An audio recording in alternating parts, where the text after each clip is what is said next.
Hello. Man, it is a cold, rainy, oh, you can't even see outside, it's blowing out to hell, but it's a cold, rainy, shitty day here in Winnipeg today, which to me feels like the perfect day to do some more work on the 110. We got the frame and swing arm back from powder coat. My friend Paul at Villain Ride Co did an amazing job on this stuff. He knocked it out, so we're definitely gonna mount the frame to the motor finally. And other than that, I think we're just gonna do a whole bunch of random crap, whatever I can kind of squeeze into this one. I know we can obviously do all the electrical stuff, little small things like shifter, skid plate, foot pegs, all that kind of stuff can go on there, and just, I don't know, we're just gonna wing it.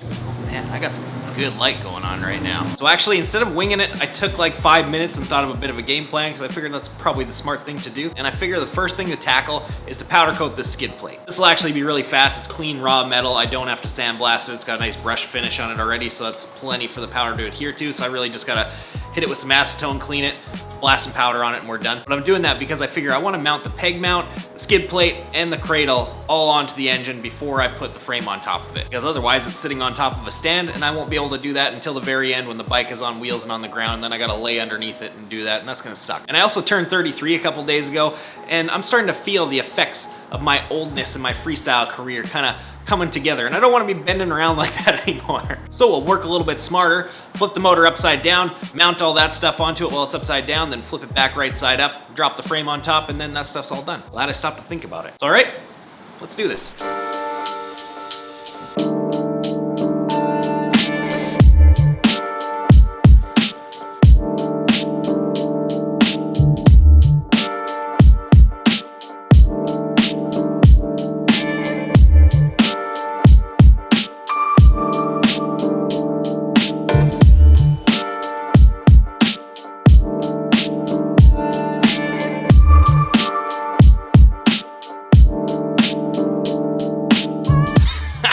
That already looks so cool. At this point right now, I'm really wishing that I actually did split the case on the engine completely and just blacked out the whole thing. That would have been amazing, but next build. I already want to make another 110. I'm not even done this one, and now I want to build another one. And you may have noticed these little guys right here, these fancy little drilled washers.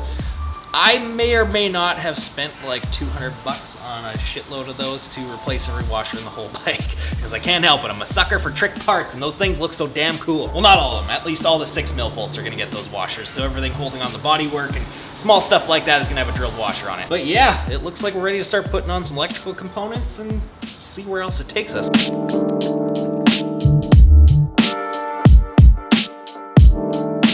I just realized how much of this stuff mounts inside the rear fender, plus we got the battery, the CDI box, all that stuff, so I guess I'm putting that on too.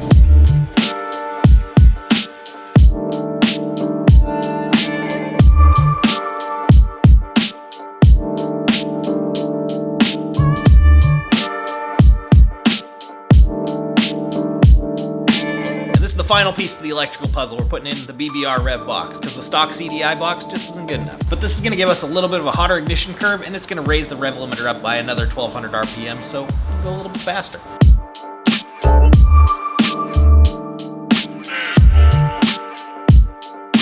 Well, shit, yeah, that's quite a bit off the list already. To be honest with you, didn't think I was gonna make that much progress today. I was kind of hauling ass, so might as well keep going at this point. So I think the next logical thing to do here, we put the shock and swing arm on, and then, I don't know, foot pegs, shifter, little stuff like that. And speaking of the shock and swing arm, I decided to stick with the stock swing arm on this thing and the Fox float shock that we already had in it, which is something I didn't want to do, but the decision was kind of out of my hands. About 4 months ago, I thought I had the BBR super stock swing arm, which is what I want to put on this thing, and would have been super awesome because those things are super hard to find right now. BBR has not really been making them very often. They had a fire at their place and whatever, and plus before that, they weren't really cranking out a ton of inventory on those things. So I thought I lucked out big time and found like one of the last ones. Talked to the place, he's like, yep, I'll ship that thing out to you. I'll be out to you in like 2 weeks or something like that to get to Canada. I was like, all right, cool. 2 weeks go by, nothing. I was like, whatever, I'll just wait it out. 3 weeks go by, nothing. 4 weeks go by, nothing. 2 months goes by, nothing. Then finally I was like, all right, dude, I gotta talk to this guy and see what's going on. And as it turned out, this dipshit is selling parts that he doesn't actually have in his inventory. He was just selling them and hoping that BBR was gonna make these things in time to ship to customers. So that was a huge piss off to me because that would have been one really super awesome part to have on this bike, and then we would have had a new shock to put on there too, and whatever would have made this build a lot more interesting. But here we are. And because we aren't getting the swing arm, there's really no sense in getting the shock because this one works really, really good with the stock swing arm. And then the new shock that we would get for the BBR swing arm would be totally different valving, springs, a different length even, all kinds of different stuff. But I am still planning on getting a different shock and swing arm for it. Whenever BBR finishes their production on their next batch, which apparently is going to be quite some time, but they are going back into full swing production on these things from what I heard. So whenever they have those things available again, I am definitely going to get one, and we'll get a new shock then, and we'll do some kind of update video on this thing whenever that happens. And as for the place I was talking about, I'm not sure if I can name it or not. KLXperformance.com. But the other two places selling mini parts, T-Bolt and Faster Minis, great shit. That's where I got all this stuff from. None of it was sponsored. I pay full price for everything, but I like good customer service because that's what I provide here, and they knocked it out. All right, let's put a little bit more of this back together.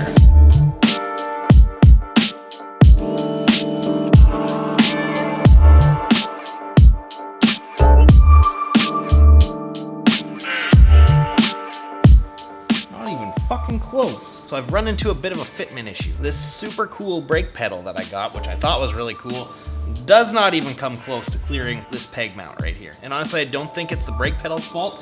I think it's the peg mount's fault. I looked at it compared to the stock one, and it definitely makes a sharper, harsher rise than the stock one does. The stock one actually lays kind of flat. This one comes up a little bit, and actually, it's full-blown touching the clutch cover right now. Like, I don't know how hard it's pressed against there right now, but I couldn't even get my smallest feeler gauge through there, so it's dead against it. But I just might have a solution to this. I think I might be able to pull this thing back on the stand far enough to get at these bolts and take all the bottom stuff apart without actually having to flip the bike over somehow. And I think if I change the order of how I stacked up the stuff under here to bolt it together, I might be able to get a little bit more clearance by actually shimming up underneath the peg mount and bringing it down a little bit. Because right now it goes peg mount, then skid plate, then cradle. So if I swap it and do the skid plate and then the peg mount, it's gonna pull it down that, like, I don't know, 1/8 of an inch or so, and that might be enough to get this thing to clear. And honestly, I probably should do it anyways because it's not good having that peg mount sitting up dead against that clutch cover. That's a way for that thing to crack for sure. I guess let's do that.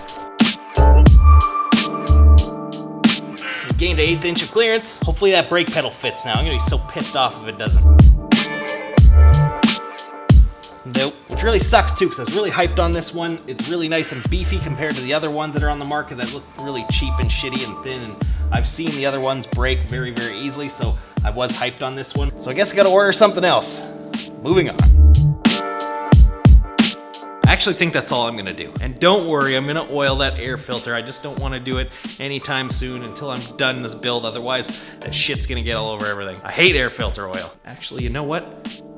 I think I'm gonna do one more thing. Since we've got the rear fender on here and all, I'm kind of dying to see what the graphics are gonna look like on this thing, and maybe we should give you guys a little preview of that. Let's put the rear fender graphic on. Yeah, I'm doing that. Those matte finish graphics on the gloss black. Whoa! All right, I gotta stop. I'm not gonna give away too much of what this thing's gonna look like. But let's slap this thing on the gimbal and have a look at where we're at so far.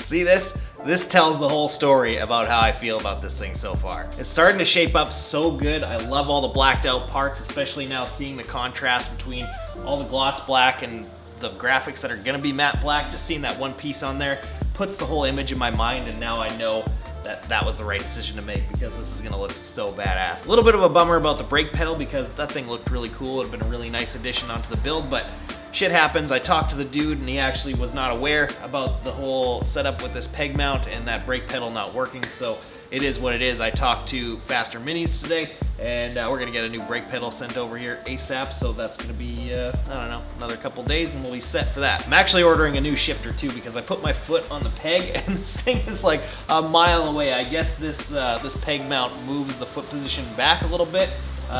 It's supposed to be only a +1 shifter, but I mean, I have a size 11 foot and it's like this far past the front of my foot. I have to stick my heel on the peg to shift, so I'm gonna get a new shifter too. Weird little things like that you can never really foresee when you're doing a full build and mix and matching a bunch of parts. It happens. But we still have a few more of these things to go. I would say at least 3. The next video, I think we're gonna start working on the whole front end situation because there's a lot that I gotta do there. Gonna be doing some suspension updates. We're swapping over to a new handlebar setup. I got some crazy triple trees for this thing. We're gonna have to tear apart, powder coat, probably put the bitchin' pipe on that I got for this thing at the same time.